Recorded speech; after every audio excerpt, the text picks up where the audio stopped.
Bonjour tout le monde, hier soir, séance ordinaire du 2 juin, honnêtement, séance ordinaire qui a débuté de façon extraordinaire, de façon toute spéciale pour nous.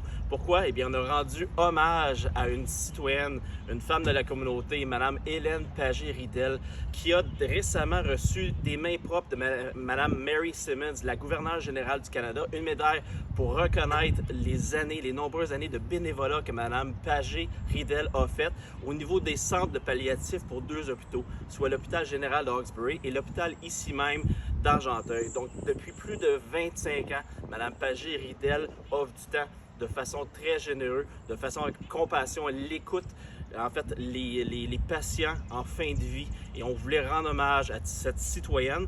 Et aussi, on a adopté une motion de félicitations, justement, pour cette dame hier soir. Donc, c'était un moment très émotif pour nous. Ensuite, on a adopté une résolution pour une entente de fourniture de services pour l'éco-centre.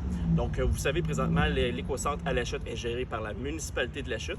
Eh bien, l'entente de fourniture de services, c'est tout simplement pour transférer cette gestion à la régie intermunicipale d'Argenteuil-Deux-Montagnes pour aussi, et je tiens à vous l'annoncer, déménager l'éco-centre.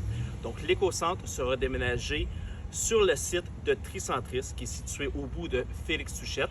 Et l'administration, la gestion, en fait tout ce qui est contractuel, passera maintenant par la régie intermunicipale d'Argenteuil-Deux-Montagnes parce que les 4 municipalités qui utilisent actuellement l'éco-centre, soit La Chute, Brownsburg-Chatham, Saint-André-d'Argenteuil et Saint-Placide, eh bien ce sont les membres de la régie intermunicipale d'Argenteuil. Donc c'est tout simplement plus simple, plus logique d'avoir 7 organismes qui signent pour la gestion du site.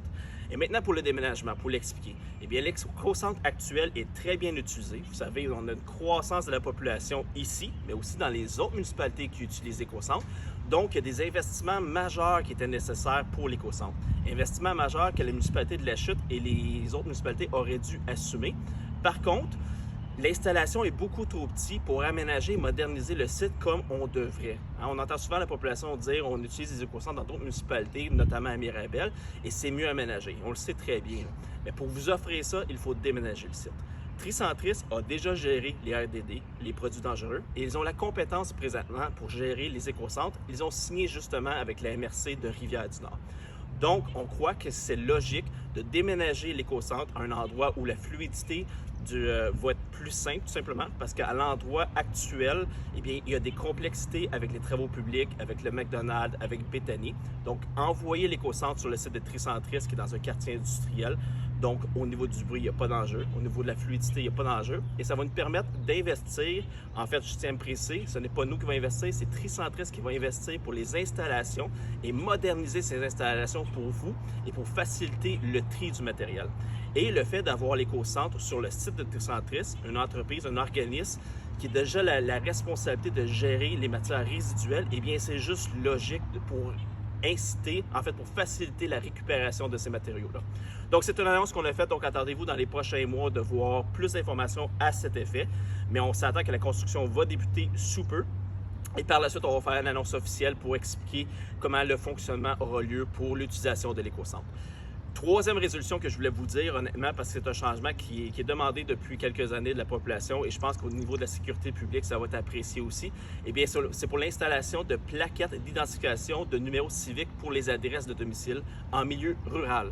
Donc, pas ici au centre-ville, pas en milieu urbain, mais en milieu rural, vous savez, c'est toujours difficile de reconnaître les adresses sur les domiciles parce qu'ils sont loin du chemin et c'est souvent boisé. Donc, on est venu adopter une résolution, un changement de règlement pour permettre l'installation de ces affichettes-là qu'on voit souvent dans d'autres municipalités, notamment à Brownsburg-Chatham, où on vient voir l'identification civique sur le bord de la route. Donc, attendez-vous à voir ça prochainement. Je tiens à rassurer la population du secteur rural. C'est la municipalité qui va assumer les frais d'installation pour ça. Et pour les prochaines installations, eh bien, ça va être inclus tout simplement dans le prix du permis de construction. Donc, bonne journée à toutes et à tous et profitez du soleil.